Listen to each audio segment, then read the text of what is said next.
zèle. Mais on réalise aussi que parfois, eh bien, on y va un peu trop vite.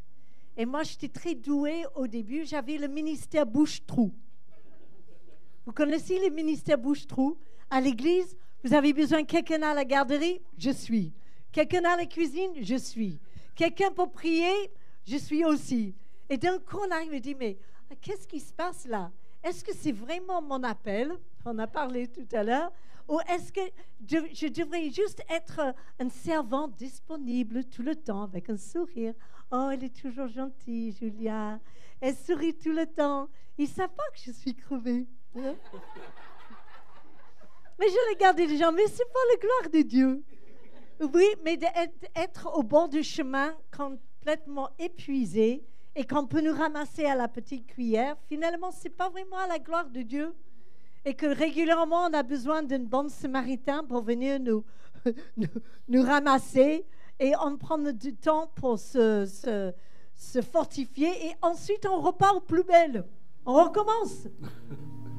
Et petit à petit, avec la sagesse, vous avez vu, c'est le cheveu blanc, là, vous ne le voyez pas. Mais avec un peu de sagesse, on réalise, mais il faut mieux que je trouve une cadence qui va me convenir et qui va me permettre d'y aller à long terme.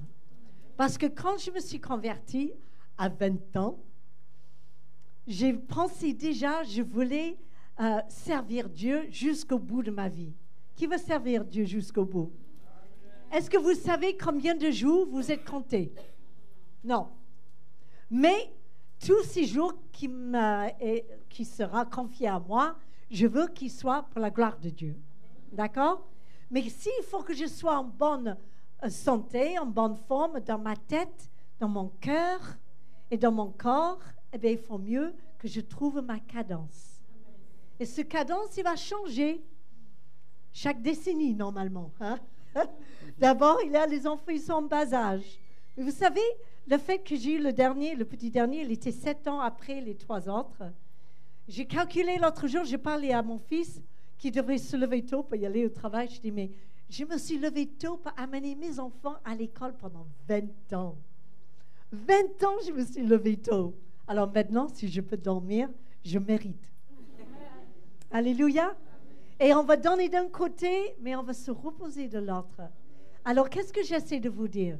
C'est que si vous voulez avoir un service dans le corps de Christ, si vous voulez travailler dans le royaume de Dieu, on parle du royaume de Dieu ce week-end. Amen. Eh bien, il faudrait mieux que vous obtenez un peu de sagesse et vous trouvez votre allure de vitesse. OK? N'essayez pas de faire tout ce que les autres devraient faire. Parce que si vous le faites à leur place, ils ne le feront jamais. Donc, il faut choisir, dire ça, c'est à moi de faire. Ça, Dieu me demande de faire ça. Et ça, non, je connais quelqu'un qui le fait beaucoup mieux que moi. Elle est juste un peu feignante. Donc, je crois que je vais le laisser. Et elle va être obligée. Elle sera. Tu m'entends? On me s'entend, oui, c'est bon. Elle sera obligée de constater qu'on aura besoin. Je vais remonter sur l'estrade. Je vais finir dans l'armoire là tout à l'heure. Non. Mais c'est important, qu'est-ce que je veux dire? C'est important quand on fait des constats et on se dit, mais là, aujourd'hui, j'ai 62 ans. OK, 62 ans. Eh bien, il y a des choses que je peux faire et il y a des choses que j'ai besoin un peu plus de temps pour les faire. Mais parce que je veux servir Dieu jusqu'à... on a encore 30 ans devant nous, non? Bien. Ah, au minimum, au moins. Le retraite, on ne sait pas ce que c'est. C'est une sorte de saison de la vie, on rentre dedans, mais pour nous, ça ne va pas changer grand-chose. Parce que de toute façon, toute notre vie, on va être au service. Pourquoi? Parce qu'on est esclave de Christ. Alléluia. Parce que c'est lui le maître. Parce que c'est lui qui va nous dire ce qu'on devrait faire, ce qu'on ne doit pas faire. Et c'est à nous d'avoir suffisamment de sagesse de dire, ça, il me demande. Ça, il ne me demande pas. Alléluia. Et ensuite, quand on a la bonne vitesse, eh bien, les gens, ils nous voient. Il a dit, et parfois, ils vont plus vite que nous. Dit, mais tu verras. Et finalement, nous, on arrive avant eux parce qu'ils sont épuisés, parce qu'ils sont au bord du chemin dans un burn-out. Moi, je souhaite pour chacun de vous que vous allez gardé l'énergie, que vous restez en bonne santé, que vous vous aimez vous-même et que vous aimez les autres. Parce qu'il faut s'aimer pour pouvoir être en bon état dans la durée. Moi, je vais être dans la durée. Alléluia. Aujourd'hui, j'ai 4 petits-enfants, mais j'ai encore 2 fils. Ils n'ont pas encore fait des petits-enfants. Donc, il faut que je sois une mamie avec de l'énergie. Hein? Parce que j'en ai encore qui vont arriver là. Et je compte me réjouir longtemps avec. Et pourquoi pas les arrière-petits-enfants. Alléluia. Mais pour cela, eh bien, il faut que juste on prenne soin de nous. Mais on prend plaisir aussi de la vie, de l'appel qui est sur notre vie. Et on n'essaie pas d'avoir un ministère bouche-trou. Ce n'est pas vraiment la gloire. Dieu, il veut qu'avec l'âge, on devienne des spécialistes. C'est vrai, hein? D'abord, on essaie un peu tout, mais ensuite, ça c'est moi, ça. Ah ouais, ça j'aime bien. Et ensuite, à la fin, c'est, non, mais moi j'ai une spécialité. Ah oui. Et les gens, ils vont venir loin chercher cette spécialité. Alléluia. C'est parce que vous avez un appel particulier, différent. Alors, gardez votre cœur plus que toute autre chose. Entretenir votre cerveau. Alléluia. Parfois, j'oublie des noms ou des choses. Ah oui, on s'est rencontrés où? Mais je ne me rappelle absolument pas. Bon, j'ai une excuse, on rencontre beaucoup de personnes. Mais parfois, c'est compliqué. Et je dis, Seigneur, garde-moi. Alléluia. Tu es ma protection, mais tu es aussi ma santé. Alléluia. Tu es celui qui fortifie mes os. Je suis bien. Je vais bien. Parce que le Seigneur m'aime et parce que je l'aime. Et ensemble, il m'amène vers des verts pâturages. Alléluia. Les verts pâturages, c'est un peu de repos. Mais les sentiers de la justice, c'est de boulot. Alléluia. Et on a appelé à accorder entre les deux choses avec sagesse, wisdom. Alléluia. Et avec bonheur. Moi, je ne veux pas être une vieille dame qui respecte, qui est rancunier, qui n'oublie rien. Ah oui, c'est encore toi. Tu te rappelles, il a 30 ans. Ah oui, je n'ai pas oublié. Hein? Non, je ne me rappelle plus. Certaines choses, il faut mieux oublier. Et comme ça, on garde le cœur inclusif et on va vers nos frères, vers nos sœurs avec le cœur du Christ. Alléluia. Et on pardonne et on avance. Merci Seigneur. Voilà, c'est juste une petite exhortation, mais ça va dans le bon sens du royaume, non? Si le royaume avance, eh bien nous aussi. Et ça commence chez moi. Et chez moi, eh bien, j'ai encore un bon chemin. Il y a encore des tas de sentiers de justice que je vais parcourir, même s'ils sont difficiles. Mais je sais que je vais arriver si l'Éternel est avec moi. Et je sais que vous allez y arriver parce que l'Éternel est avec vous. Alléluia. À toi. Merci, chérie. Ah oui. Voilà. Voilà, on m'entend. Allô. Ça va, vous m'entendez suffisamment? Oui. Ok, nous sommes heureux de nous retrouver ensemble ce soir pour continuer dans le cadre de ce séminaire sur affermir son identité de fils et de fille du royaume. Alors, comme hier soir, je vais faire une petite page de publicité aussi, n'est-ce pas? Nous avons eu la réunion avec les hommes cet après-midi. Enfin, sous mon angle à moi, ça s'est bien passé. Hein, vous avez été sages, hein? Vous ne m'avez pas lapidé. Non, ça va. On était sur la bonne longueur d'onde ensemble. Donc, je vous ai parlé de ce livre, je l'ai présenté hier soir aussi, qui s'appelle « Libérer les cœurs de père ». Et ça faisait un moment que j'étais dessus. Et vous savez, un livre, c'est comme une tapisserie. Hein? Il ne faut pas trop en mettre, et puis il faut mettre ce qu'il faut. Et donc, ça prend un moment. Et puis, à un moment donné, on sent que c'est le moment de le sortir. Et donc, c'est prêt, libérer les cœurs de père.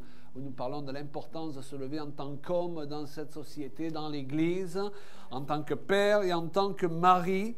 Et on l'a dit cet après-midi, il est important de réaliser que Dieu attend autre chose de nous que ce que vivent les gens qui ne connaissent pas le Seigneur. Amen. La Bible dit que dans les temps de réveil, c'est Malachie qui le dit, on est supposé voir la différence entre celui qui sert Dieu et celui qui ne le sert pas. Et moi, je crois que les chrétiens qui doivent se lever dans cette génération, ils se lèvent pour marquer la différence. Alléluia, hommes, femmes, enfants, parents. Mais voilà, mesdames, ça vous concerne aussi. Libérez les cœurs de père. Vous avez besoin d'hommes de choisir des hommes aussi qui libèrent des cœurs de peur. Alléluia. Mais il y a une bonne nouvelle aussi, il n'est jamais trop tard pour changer. Si on a fait des erreurs dans le passé, mon livre il n'est pas là pour nous condamner, mais pour nous dire que grâce au Seigneur et à son aide, nous pouvons changer. Nous avions déjà ce livre l'année passée sur le couple, parce que nous croyons que la première église que Dieu nous donne, c'est notre famille. Amen. Et il y a beaucoup de serviteurs de Dieu, malheureusement, aujourd'hui, qui veulent sauver les extrémités de la terre et qui ne sont pas capables de dire à leurs femmes qu'ils les aiment et à leurs enfants. Donc il ne faut pas avoir nos priorités à l'envers. Il faut qu'elles soient à la bonne place. Donc je vous encourage à fournir ce matériel et qui est là non pas pour vendre simplement du papier, mais pour nous édifier, parce que la foi vient de ce qu'on entend vient de la parole de Dieu. Est-ce qu'on peut lever nos mains juste et bénir le Seigneur? Bénissez-le pour sa parole. Alléluia. Bénissez-le à l'avance ce soir. Alléluia. Ma femme a parlé hier soir de l'importance d'être reconnaissant. Dites-vous, je ne vais pas perdre ma soirée ce soir. Déjà, vous avez eu cette exhortation de notre sœur Julia qui vraiment sortait de son cœur. Je la connais, je sais qu'elle parlait avec son cœur ce soir. Et donc, quand on parle avec son cœur, il y a toujours quelque chose à saisir qui va produire un miracle dans notre vie. Alléluia. Donc, à l'avance, nous saisissons aussi ce qui vient et nous te disons, Seigneur, parle, tes serviteurs écoutent au nom de Jésus. Amen. Woo! Alléluia. Et donc hier soir, nous avons parlé sur l'importance de comprendre ce qu'est le royaume de Dieu, puisque nous sommes supposés prendre la mesure de ce en quoi consiste être un fils et une fille du royaume. La première chose, c'est de savoir à quoi correspond ce royaume. On a bien pris le temps pour développer cela. Ceux qui n'étaient pas là, ce qui est merveilleux, c'est que c'est filmé. Vous savez, quand c'est filmé, c'est formidable. Vous pouvez parler à 10 personnes et il y en a 3000 qui peuvent bénéficier. Amen. Et ce soir, nous voulons donc parler de l'importance de réaliser son identité de fils et de fille, et je dirais l'importance d'un message on ne peut plus biblique qui s'appelle le message de l'identification. La parole de Dieu, elle est bâtie sur certains points incontournables. Le premier point, on pourrait dire, c'est que Jésus est venu mourir pour nos péchés. Est-ce que vous êtes au courant? Oui. Il vaut mieux. Amen. Donc, en venant mourir pour nos péchés, lui qui n'avait pas de péché, il s'est identifié à nous. N'est-ce pas? Alors ça, c'est en général ce qu'on a tous compris. Jésus a quitté son ciel de gloire, il a mis de côté ses attributs divins pour s'identifier à nous. Lui qui était déjà juste, a vécu une vie de juste. Donc, à la fin de sa vie, il se retrouvait avec 2 titres de juste. Donc, il en avait un en trop. Et qu'est-ce qu'il fait? Il nous le donne. Pourquoi? Pour que maintenant, lui s'étant identifié à nous, et c'est ce qu'ont du mal à comprendre beaucoup de chrétiens que nous côtoyons, maintenant, il nous faut nous identifier à lui. Pour que notre vie chrétienne marche, ça ne suffit pas de comprendre que Jésus s'est identifié à nous. Maintenant, il faut apprendre à s'identifier à lui. C'est le principe de la mort dans laquelle il s'est identifié à nous, suivi de la résurrection. Et nous voulons nous identifier à lui dans sa résurrection. C'est pourquoi la Bible nous dit que, venant mourir pour nos péchés, Jésus nous a permis, par la puissance de la résurrection, de devenir de nouvelles créatures. Est-ce que vous pensez que ces nouvelles créatures sont des créatures de seconde catégorie? Non. Non, pourquoi? Parce que nous avons été recréés en Jésus-Christ. Et la Bible nous dit que nous sommes de la même nature que lui. Oh, wow! Est-ce que Jésus-Christ est extraordinaire? Donc vous êtes, c'est pas de l'orgueil, c'est juste une constatation. Parce que Dieu, si vous êtes d'accord avec moi, n'a pas pu recréer en Jésus-Christ de pauvres types. il peut nous arriver de nous comporter encore comme des pauvres types. De temps en temps, ça m'arrive encore, hein, chérie? Priez pour moi. Hein? Pourquoi? Parce que, étant devenu une nouvelle créature par la nouvelle naissance, il n'en demeure pas moins que jusqu'à ce que j'ai revêti un corps glorieux, je suis encore dans ce corps de chair qui, lui, est lié au péché. Et c'est pourquoi nous avons un combat entre la chair et l'esprit. Qui a un combat entre la chair et l'esprit ici? Parce que si ce n'est pas le cas, vous êtes un extraterrestre. Amen? Voilà, il y a des gens parfois trop spirituels au milieu de nous. Ah non, moi j'ai plus de combat. Ben, si tu n'as plus de combat, je ne sais pas, alors tu n'es pas humain. Jésus est venu mourir pour les humains. Alléluia. Mais ce corps auquel est attaché le péché ne pourra pas hériter, la Bible nous dit, du royaume de Dieu. Donc il devrait être changé à un moment donné. Et au moment donné où il sera changé, d'un coup, je prendrai toute la mesure de mes vraies capacités. Lorsque l'homme a chuté, eh ben, dites-moi, Adam, c'était un homme extraordinaire. Nous ne sommes pas le fruit de l'évolution, nous sommes plutôt le fruit, charnellement parlant, de l'involution. Est-ce que vous comprenez? Et même les docteurs vous diront que l'homme aujourd'hui, il n'utilise qu'un dixième, certains disent un centième, des capacités de son cerveau, parce que nous sommes limités. Mais avec un corps glorieux, d'un coup, tu reprendras tout ce que la chute t'a volé, et tu comprendras et tu sentiras ce que tu es à l'intérieur. Wow! Je trouve ça très excitant, cette idée-là. Amen? Mais déjà, avant que nous puissions vivre cette dimension, nous sommes en Christ de nouvelles créatures. Et le diable voudrait nous rappeler souvent qui nous étions, alors que Dieu veut nous rappeler, lui, qui nous sommes devenus. D'où l'importance de s'entourer de frères et sœurs qui nous rappellent qui nous sommes devenus et non pas qui nous étions. Qui est marié ici? Donc vous avez la responsabilité de rappeler à votre mari, à votre épouse régulièrement qui elle est devenue en Jésus-Christ. La merveilleuse créature qu'elle est devenue en Jésus-Christ, au lieu de lui reprocher encore les défauts qu'elle a gardés d'avant. Hello! Je crois que c'est important, c'est une responsabilité que nous avons reçue. Le problème majeur de la plupart des chrétiens que nous rencontrons tourne autour de 3 sentiments qu'ils ont du mal à gérer, que j'ai eu du mal à gérer pendant des années. Hein? L'indignité, la culpabilité et l'incapacité. Ouh, ça vous parle? Les gens se sentent indignes, coupables et incapables. Pourquoi?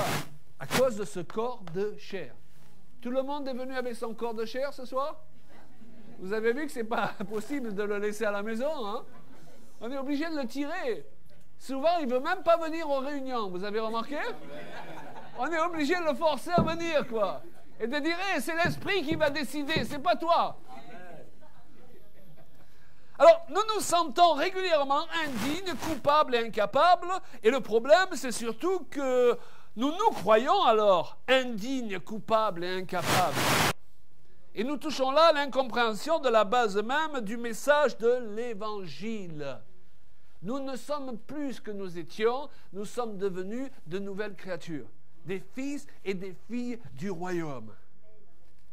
Mais pourquoi est-ce que nous devons garder la parole de Dieu devant nos yeux régulièrement? Pourquoi dans l'Ancien Testament, il aurait été dit déjà qu'il réussirait à condition d'avoir la parole de Dieu et de la méditer régulièrement? Ben, c'est parce que si nous la perdons de vue, nous oublions qui nous sommes.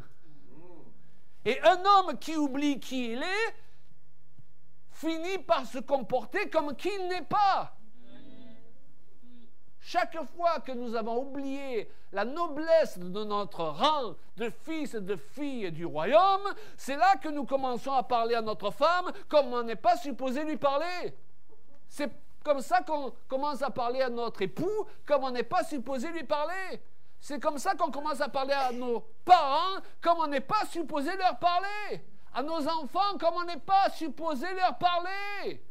C'est comme ça que les chrétiens parfois se traitent entre eux comme ils ne sont pas supposés se traiter. parce qu'ils ont oublié la noblesse de leur rang. Vous aviez vu le dessin animé qui était sorti il y a plusieurs années, Le Roi Lion? Il est bien ce dessin animé. Et à un moment donné, ce lion-là, il fait une petite descente aux enfers. Hein? Il se retrouve un peu SDF. Vous vous rappelez? Non, je vais continuer sur la Bible, ne vous inquiétez pas. Et il a une vision de son père dans le ciel. Et qu'est-ce qu'il lui dit, son père? Vous savez, Dieu, il peut parler à travers les films. Hein? Il lui dit, tu as oublié qui tu es, que tu es un lion. Et régulièrement, on oublie que nous sommes des lions, engendrés par le lion de Juda. Alléluia.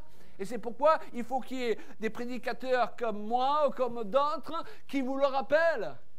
Et moi, quand je rentre à la maison, il faut que je me le rappelle chaque jour. Alléluia. Ma femme a épousé un lion. Il ne faut pas qu'elle se retrouve avec un rat. Elle a épousé un aigle. Il ne faut pas qu'elle se retrouve avec un moineau. Amen. Mais ma chair veut parfois que je me comporte comme un moineau. Dans ma chair, j'ai des peurs qui sont des peurs de moineau. Alors que la nouvelle créature en Jésus-Christ est remplie de l'Esprit de Dieu qui peut faire dans ma vie infiniment au-delà de ce que je peux concevoir et pourquoi je peux prier. Waouh! Vous comprenez pourquoi on veut parler de bien comprendre notre identité de fils et de filles? Parce qu'il y a quelqu'un qui veut nous voler régulièrement ces choses-là. Parce qu'il sait que quand on oublie qui on est, c'est là que ça commence la descente du couple, la descente de l'Église et la descente de notre propre personne. Ça veut dire aussi que nous avons besoin de comprendre notre valeur. Waouh!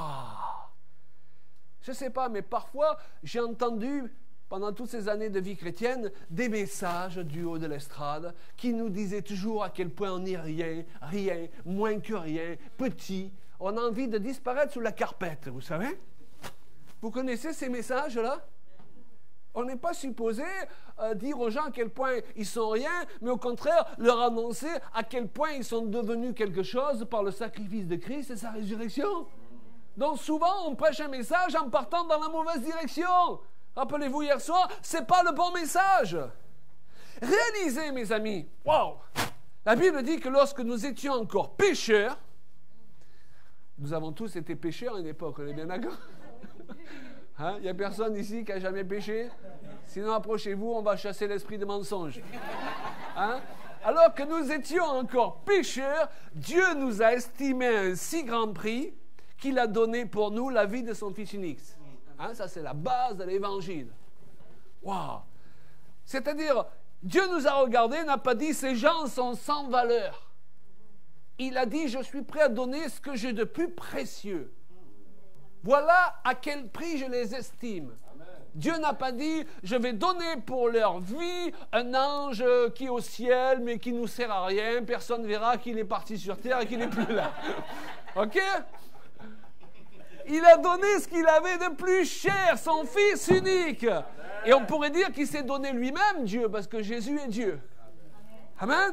Donc Jésus voulait nous montrer à quel point nous avons de la valeur. Donc, nous étions encore pécheurs, Dieu n'a pas regardé à la dépense. On est d'accord? Étant venu à Jésus-Christ, qui est venu à Jésus-Christ? Rassurez-moi. OK. Étant venu à Jésus-Christ, nous passons du stade de pécheur au stade de fils et de filles, rachetés par le sang précieux de l'agneau. Nous sommes bien d'accord? Donc, à combien plus forte raison, nous avons maintenant encore plus de valeur? Est-ce que vous comprenez? Votre cote a augmenté. Ouh. On a envie de venir à l'église quand on entend des messages comme ça. Alléluia. Alléluia. Quand on sort dans la rue, on n'a pas peur de rencontrer le diable et ses pièges. Parce qu'on est rempli de l'assurance. Mais si on nous a dit qu'on ne peut rien, qu'on ne vaut rien et qu'on n'est qu'un faible pécheur misérable, quand le diable il attaque, il tombe sur un pauvre pécheur misérable. Alors qu'il faut qu'il tombe sur un fils ou une fille consciente de sa qualité d'enfant du royaume de Dieu. Waouh! Vous allez me dire, mes frères, par exemple, vous ne connaissez pas ma vie, je suis tellement imparfait. Bien, mon frère, je vais te rassurer, moi aussi. Mais la Bible dit que notre justice n'est pas en nous-mêmes, elle est dans le titre que Jésus nous a donné gracieusement. Et c'est là que beaucoup de chrétiens, vous voyez, se font avoir par les mensonges du diable. Je ne dis pas qu'il ne faut pas travailler à sa sanctification, bien sûr que nous devons y travailler chaque jour avec l'aide du Saint-Esprit. Mais quand tu arrives au stade où tu as fait le mieux que tu pouvais, de toute façon, tu n'es pas à la hauteur de ce que Dieu demanderait, humainement parlant, pour toi. Est-ce que vous comprenez? Mesdames, vous n'aurez jamais un mari parfait. Messieurs, vous n'aurez jamais une femme parfaite. Autant vous faire à l'idée de suite. Amen. Maintenant, nous pouvons évoluer. Et nous devons évoluer. Amen. Est-ce que vous voyez la différence? Il y a les chrétiens qui disent « Oh, ben, je bénéficie de la grâce, donc j'abuse de la grâce et je n'évolue pas. » La Bible dit qu'ils se moquent de Dieu. Et puis, il y a ceux qui essayent d'atteindre un objectif qu'on ne peut atteindre tant qu'on est dans cette chair pour se justifier alors que nous sommes déjà justifiés par le sang de Jésus-Christ. Donc, nous plaçons notre assurance dans une mauvaise vérité. La foi vient de ce qu'on entend. Amen. Alléluia. Donc il est important de comprendre qui nous sommes et la valeur que nous avons. Plusieurs d'entre vous, peut-être vous avez été rabaissés même pendant toute votre enfance. On vous a dit à quel point vous étiez un incapable, vous ne valiez rien, vous étiez stupide. Mais Dieu, il vient pour prononcer une autre sorte de parole. Dieu, il vient, lui, si on prend l'enseignement de la parole de Dieu, pour nous dire « Waouh, tu es digne ». Tu as été rendu digne. Ça me rappelle plusieurs visions que j'ai entendu certains prophètes et prophétesses de Dieu raconter lorsqu'elles ont vu Jésus. Le prophète, souvent, il voit, il a des visions d'anges ou de Jésus même. Okay? Vous croyez ça? C'est possible. Et plusieurs d'entre eux ont raconté que dans leur chair et dans leurs émotions, évidemment, voyant apparaître Jésus et ressentant sa sainteté, ils se sont jetés à terre, ils ont caché leur visage, et certains ont dit au Seigneur, nous sommes indignes. Et vous savez ce que le Seigneur leur a dit? Il leur a pas dit, en effet, vous êtes indignes. En effet, misérable ver de terre. Hein? Non, et la plupart de ces personnes donnent ce témoignage. Jésus leur a dit, relève-toi. Même une de ces personnes, Jésus lui a dit, je crois que c'est Kenneth Hagin, regarde-moi dans les yeux parce que je t'ai rendu digne. Et ce n'est pas honorer le sacrifice à la croix que continuer à penser qu'on n'est rien du tout. Vous imaginez le Père qui a donné la vie de son Fils unique pour toi, et tu es là en train de dire, dans tes prières, je suis rien, je suis rien. Et Dieu a envie de te répondre, alors j'ai donné Christ pour rien. Est-ce que vous comprenez?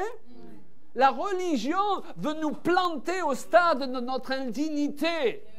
Mais nous ne sommes pas là pour faire de la religion. Nous sommes là pour méditer la parole de Dieu. Et la parole de Dieu nous dit à quel point nous avons de la valeur. Et quand je marche dans la rue, je dois être rempli de l'assurance de ce que je suis accepté par Dieu, que je n'ai pas baissé la tête parce que quelqu'un m'a justifié. Et mon titre, c'est juste. C'est pas injuste. C'est plus injuste. Vous allez me dire, mais mon titre, c'est au moins pécheur. Vous connaissez cette expression? Dans les milieux chrétiens et dans la plupart des milieux évangéliques, il est courant de dire, je suis un pécheur. Je suis un misérable pécheur. Seigneur, aide-moi, je suis pécheur. Okay? Alors, je voudrais vous dire cet après-midi qu'il y a une différence entre encore péché et avoir le statut de pécheur. Je ne sais pas si vous voyez la différence. Okay? Parce que quand tu penses que ton statut, c'est pécheur, il est prouvé que c'est comme si tu donnes une autorisation, voire un commandement à ta personne pour pouvoir pécher. Pourquoi? Parce qu'à tes propres yeux, tu es un pécheur. Vous savez, c'est une règle naturelle. Un boulanger, il fait quoi? Il fait du pain. Tu hésites. Un musicien, il fait de la musique. OK. Et un pécheur? Donc plus j'ai la vision de moi-même qui suis un misérable pécheur, plus je vais me comporter comme cela. Vous vous rappelez quand on avait parlé sur le couple, je vous avais donné cet exemple. Si lorsqu'on se lève le matin, ma femme me parle comme un fou, je vais me comporter facilement comme un fou pendant la semaine. Et ça va être à son détriment. Parce que les paroles ont un pouvoir. Tu as encore laissé traîner tes chaussettes? Je t'avais dit de mettre ça là, tu l'as encore mis là encore. Tu fais toujours ça. Ça, c'est bien toi. Eh bien, dis donc, vous prenez quelqu'un, vous le casez dans une identité qui n'est pas la sienne en Jésus-Christ. Après, vous vous étonnez que votre mari, il agit comme un fou. Vous l'avez programmé de bon matin. Par contre, si elle parle au roi qui est en moi, je vais me sentir valorisé. Amen. Je vais dire, bon, elle a vu les chaussettes, mais elle n'a rien dit.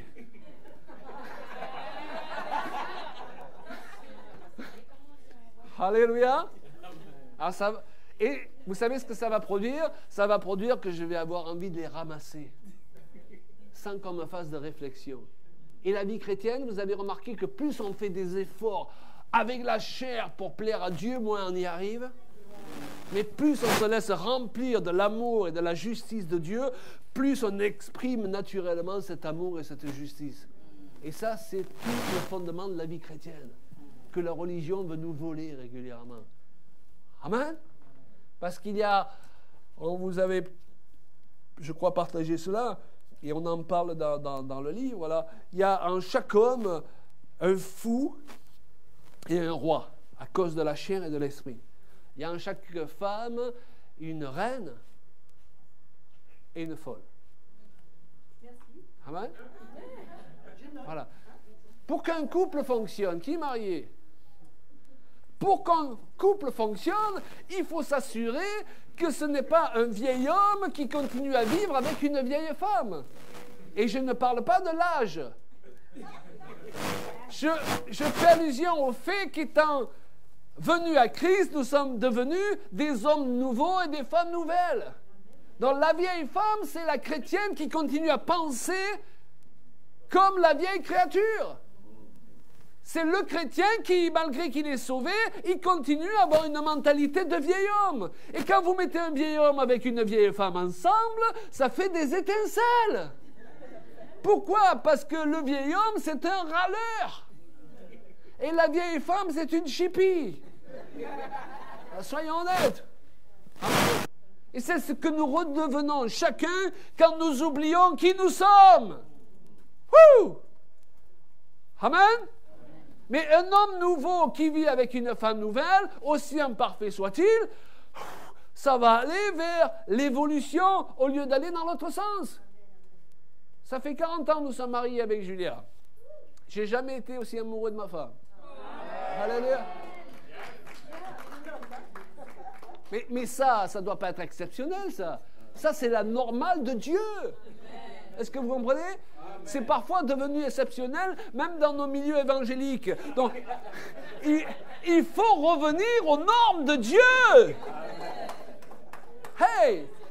Parce que sinon, le monde ne verra pas la différence entre ceux qui vivent à l'extérieur et ceux qu'on vit à l'intérieur. Et ça ne leur donne pas envie de venir dans nos églises. Est-ce que vous comprenez? Alors, nous voulons, pour vivre en tant que fils et filles du royaume, déjà prendre conscience que nous sommes des fils et filles du royaume avec tout ce que ça implique dans notre nouvelle identité. Quoi que la chair essaye de nous dire encore chaque jour, quoi que certaines personnes essayent encore de nous dire chaque jour, entourez-vous des bonnes personnes qui vous rappellent qui vous êtes devenus, plutôt de toujours vous rappeler qui vous étiez. Amen. Donc il est important de comprendre qui nous sommes, qui Dieu est, mais aussi qui nous sommes devenus en lui. Parce que quand on ne sait pas qui on est, on se comporte vite, comme je le disais tout à l'heure, comme qui on n'est pas. Et le diable, c'est cela, et il s'efforce chaque jour d'essayer de nous faire oublier qui nous sommes devenus en Jésus-Christ. Et l'esprit religieux avec ses « nous ne sommes rien, nous sommes indignes », c'est de l'orgueil de s'aimer soi-même, en rajoute pour nous pousser à nous dénigrer et nous rejeter nous-mêmes. Amen. Le problème de beaucoup de gens, ce n'est pas qu'ils n'aiment pas les autres, c'est qu'ils ne s'aiment pas eux-mêmes. Yes. OK? Donc, vous méritez d'être aimés. Alléluia.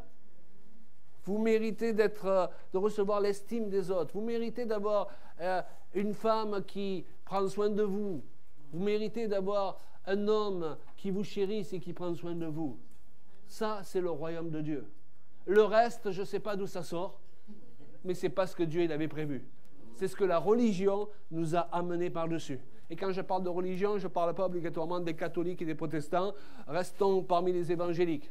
Balayons devant notre porte. Alléluia. Parfois, on va faire la loi chez les autres églises et on ne la fait pas chez nous. Amen.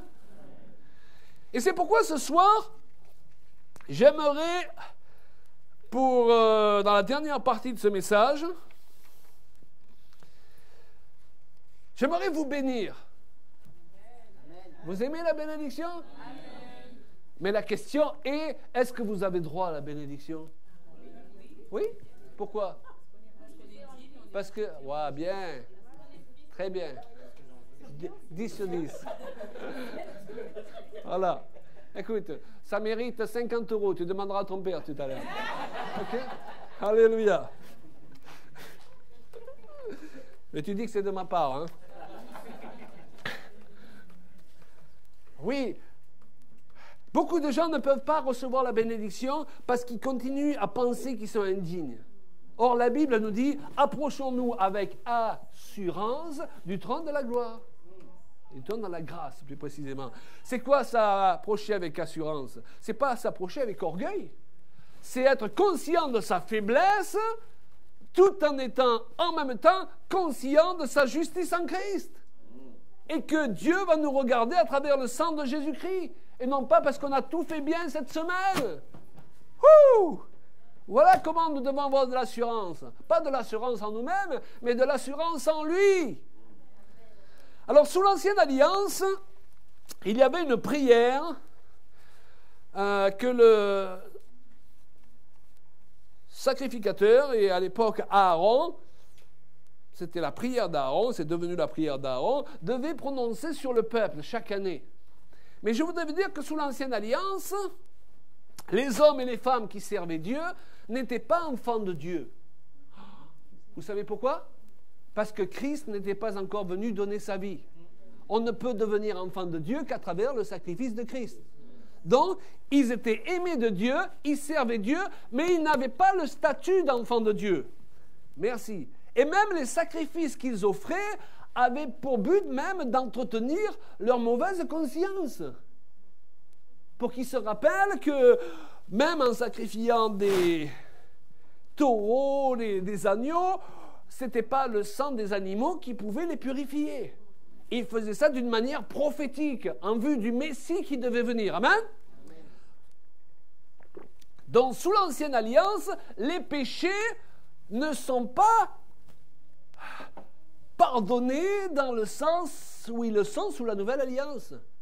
Sous l'Ancienne Alliance, c'est comme si on soulevait la moquette, on mettait les péchés dessous pendant un temps pour qu'on ne les voit pas, et Dieu disait, OK, ça va pour un temps, mais un jour, il faudra passer l'aspirateur.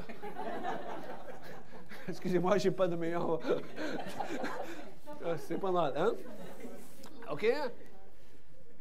Jusqu'à ce que vienne une solution définitive. Jésus est la solution définitive. Amen? Donc, sous l'Ancienne Alliance, les péchés étaient provisoirement pardonnés, mais continuaient à exister. Mais sous la Nouvelle Alliance, ils sont lavés dans le sang précieux, et Dieu dit que sous cette Nouvelle Alliance, il ne s'en souviendra plus. Donc, vous voyez que c'est un statut bien différent. Ce que je veux dire par là, c'est que si sous la première alliance, alors qu'ils n'étaient pas enfants de Dieu, alors que leurs péchés n'étaient pas complètement effacés, ils avaient quand même droit à la bénédiction, à combien plus forte raison, nous qui sommes devenus enfants de Dieu, avec nos péchés effacés, revêtus de la justice de Christ, nous avons droit à la bénédiction. Amen. Sous l'Ancienne Alliance, David, c'est un caractère très intéressant dans la Bible, David, vous êtes d'accord avec moi? David, qui n'est pas né de nouveau, Christ n'est pas encore venu. Amen. Même qu'il est quelqu'un selon le cœur de Dieu. C'est pour ça que les gens ne partaient pas au ciel sous l'ancienne alliance quand ils mouraient dans la foi. Ils allaient dans un lieu d'attente qui était le sein d'Abraham. David se permet de dire dans les psaumes, « Je te remercie de ce que je suis une créature. » Si David se permet de dire, lui qui n'est pas enfant de Dieu, je te remercie de ce que je suis une créature si merveilleuse, à combien plus forte raison, ceux qui sont devenus enfants de Dieu par le sang précieux de Jésus peuvent dire, je suis une créature merveilleuse. Oui, ce n'est pas une nouvelle doctrine, là on est dans la Bible à fond la caisse. Hein? C'est pas du païanisme ce soir. Hein? On est bien d'accord. Vous connaissez la parole de Dieu. Les versets sont là. Amen. Donc vous voyez le piège du diable. Le piège du diable, c'est d'essayer de vous faire croire que vous êtes toujours rien et toujours indigne et toujours incapable de saisir la bénédiction. Or, comme la bénédiction ne marche que par la foi, lorsque je crois ça, il m'est fait selon ma foi. Et c'est pas parce que Dieu voulait pas me bénir, c'est pas parce que Dieu voulait pas me guérir, c'est parce que je crois les mauvaises choses. Alors, je voudrais vous lire cette bénédiction d'Aaron. Je voudrais la commenter. Il y a quelque temps, je suis tombé sur un commentaire d'un rabbin messianique qui expliquait qu'avec l'hébreu, dans ce langage, il y a des images qui vont avec les versets que souvent nous perdons dans nos traductions. Alors, je voudrais vous commenter ces quelques versets qui sont assez rapides, parce que la bénédiction, c'est que l'Éternel te bénisse, qu'il te garde, qu'il fasse luire sa face sur toi, qu'il t'accorde sa grâce, que l'Éternel tourne sa face vers toi et qu'il te donne la paix.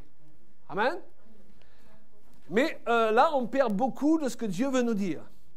Déjà, lorsqu'il est question que l'Éternel te bénisse, dans la profondeur du sens du terme hébreu, cela est lié à l'idée que le père s'agenouille vis-à-vis de son petit enfant et lui tend les bras, il le fait venir pour le bénir. Vous comprenez l'importance de comprendre cela?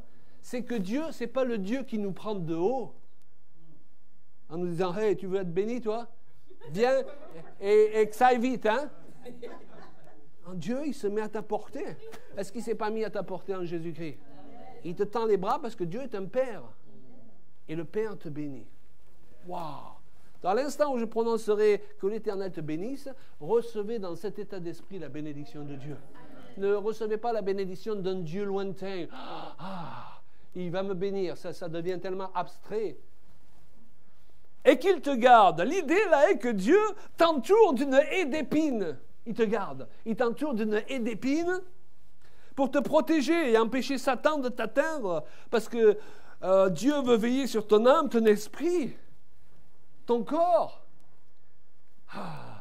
Mais moi, j'en sais quelque chose. Moi, j'ai des filles. OK? Donc, j'ai mis une haie d'épines autour d'elles.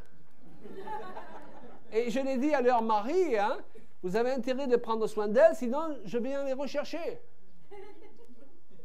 Et Dieu, il a ce regard sur toi. Il n'est pas là en train de dire, allez, maintenant, tu es sauvé, c'est bien, mais débrouille-toi. Il veut te protéger. Il met une haie d'épines. Et je dirais même, mon frère, ma soeur, prie pour tes ennemis, parce que c'est eux qui vont se piquer. C'est eux qui sont en mauvaise posture, c'est pas toi. Si tu prends conscience de cette réalité. Amen. Que l'Éternel fasse luire sa face sur toi. Wouh! L'idée là est qu'il t'éclaire suffisamment pour que tu saches où aller et comment faire pour accomplir ta destinée divine. Dieu veut qu'en sortant de ce séminaire, vous vous en rappeliez, non pas à cause de Claude et Julia Payan, si vous oubliez nos noms, c'est pas grave, amen, mais parce que un domaine de votre vie où vous ne saviez pas quoi faire et où aller va être éclairci. Parce qu'il fait luire sa face sur vous. Et qu'il t'accorde sa grâce. L'idée est que Dieu t'accorde d'avoir une relation d'amitié avec vous. Wow. Sans jamais s'éloigner de vous. Et en pourvoyant à vos besoins. Qu'il t'accorde sa grâce. Que l'Éternel tourne sa face vers toi. L'idée est que Dieu met à ta disposition l'ensemble de ses ressources. Certainement, vous avez des besoins Pas seulement spirituelles, matérielles. Il y a des factures à payer. Qui a des factures à payer ici? Bon, j'aurais dû dire qui n'a pas de facture à payer. Menteur. Alléluia. Dieu veut vous aider à payer vos factures. Et pourquoi? Parce que Dieu est un Père responsable. Amen. Il est digne de ce nom. Il veut nous aider. Que l'Éternel tourne sa face vers toi, qu'il t'accorde sa grâce. On pourrait dire aussi que, et ça c'est une prière qu'il ne faut pas hésiter à faire au Seigneur, que Dieu éloigne les personnes toxiques de ton chemin. Les personnes toxiques dans ton entourage. Que Dieu les éloigne et qu'il mette sur ton chemin les personnes qu'il a prévues pour te bénir. Ça, c'est très important, une prière à faire. Amen. Donc, si en sortant de ce séminaire, vous perdez quelques amis, ne vous inquiétez pas. Alléluia. Dieu vous en donnera d'autres. Et qu'il te donne sa paix. En hébreu, c'est le shalom, n'est-ce pas? Et à la suite de cette... Dieu, le shalom pour le juif, c'est bien plus que la paix. C'est bien plus que l'absence de guerre. Le shalom, ça signifie comme le mot salut, que Dieu veut que sa paix et sa prospérité envahissent tous les domaines de ta vie. Qu'il touche ta relation avec ton conjoint, ta relation avec tes enfants, ta relation avec les autres dans l'église, qu'il touche tes comptes en banque. Wow. Ça vous plaît, ça, hein? Là, les gens disent amen plus fort pour les comptes en banque. Et c'est normal parce que nous sommes dans un monde où on essaie sans arrêt de nous voler, de nous plumer. Vous vivez dans le même monde que moi? Il faut toujours payer. OK? Alors, est-ce qu'il y a des candidats pour recevoir la bénédiction ce soir? Et qui veulent se lever pour la recevoir? Nous allons la prononcer au nom de Jésus-Christ sur vous, qui êtes des fils et des filles du royaume, conscients que si cette bénédiction, les Hébreux y avaient droit, combien plus, en tant que fils et filles du royaume de Dieu, vous y avez droit ce soir. Et vous la recevez avec foi en vous disant qu'en partant de ce lieu, elle va commencer à se manifester. Pas à cause de Claude Payan, à cause de Jésus-Christ. Amen. Alléluia. On va juste prendre un petit moment, fermons nos yeux, peut-être comme vous voulez, juste prenez un petit moment pour vous dire à vous-même, oh, on fait les choses à fond ce soir. On ne va pas faire semblant de croire, on va croire. On ne fait pas semblant de recevoir. La parole est annoncée. On veut se rappeler de ce week-end à cause de ce que Dieu aura fait dans notre vie. Par sa parole que nous acceptons. Et pour bien accepter la parole, il faut être conscient de notre statut de fils et de filles du royaume. Alléluia.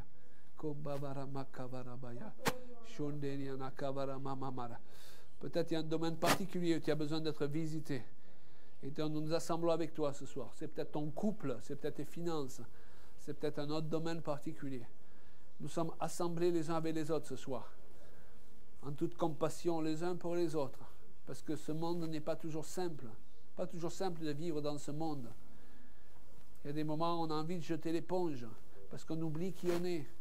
Et il n'y a pas de condamnation ce soir dans ce message. Mais nous voulons faire partie de ceux qui rappellent aux autres qui y sont, et qui les aident sur le chemin à réussir. Nous avons tous des échecs. Et il y a ici des gens, vous avez eu des échecs. Mais Dieu va vous faire rebondir à partir de ces échecs, pour vous consoler, pour vous fortifier et vous conduire dans une autre dimension. Ne jugez pas la suite de votre vie par rapport aux échecs que vous avez eus dernièrement, le Seigneur vous dit. OK? Nous avons tous des échecs. Les pasteurs ont des échecs. Les apôtres, les prophètes ont des échecs. Mais la différence avec beaucoup, c'est que nous rebondissons. Et nous rebondissons non pas pour aller vers moins bien, mais pour aller vers mieux. Au nom de Jésus-Christ. Parce que c'est à cela que nous sommes destinés. On ne peut pas vivre une vie chrétienne sans échec. On ne peut pas vivre une vie chrétienne en comprenant tout de suite. Donc, ne vous accablez pas vous-même. Le Seigneur parle à plusieurs d'entre vous. Ne vous accablez pas vous-même. Encouragez-vous vous-même. Comme le fait le psalmiste dans les psaumes. Je louerai l'Éternel, il est mon sauveur. Je ne te laisse pas abattre, mon âme. Fortifie-toi, mon âme. Vous voyez? Ça ne date pas d'aujourd'hui. Oh, Kabavaramaya, Kavaramaya, oui. Voilà. L'Éternel parla à Moïse et dit: parle à Aaron et à ses fils et à l'église ciel. Vous bénirez ainsi les enfants d'Israël, vous bénirez ainsi les fils et les filles du royaume.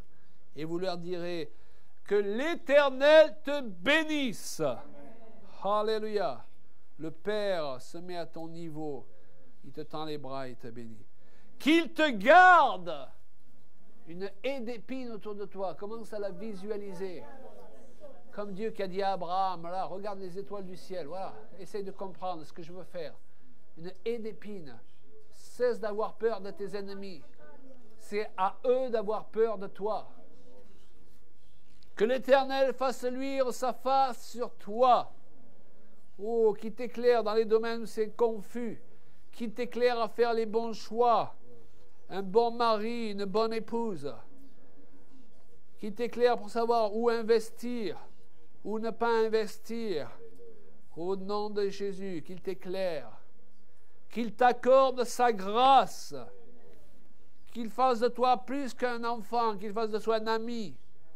Et à un ami, on confie des choses qu'on ne confie pas à d'autres. Que Dieu ait confiance en toi et qu'il te confie des choses. Alléluia. Parce que tu es son ami. Dieu est à la recherche d'amis.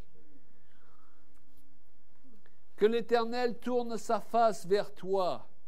Au nom de Jésus-Christ. Qu'il éloigne de ton chemin les personnes nocives, toxiques.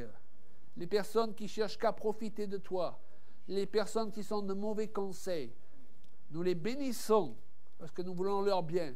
Nous ne voulons plus qu'elles soient des instruments pour te rabaisser et détruire ta vie. Que Dieu place sur ton chemin les personnes qui vont te permettre de devenir qui tu as toujours rêvé d'être. Au nom de Jésus. Les bons conseils, les personnes désintéressées qui ne cherchent que ton bien. Ouh. Qu'il pourvoie à tes ressources et qu'il te donne son shalom. Que le shalom envahisse ta vie au nom seul de Jésus-Christ ce soir. Nous te bénissons, Père. Alléluia. Nous te bénissons, Seigneur Jésus. Alléluia. Gloire à ton nom, Seigneur. Je propose que nous finissions cette réunion avec un chant ou deux. On va brancher la guitare.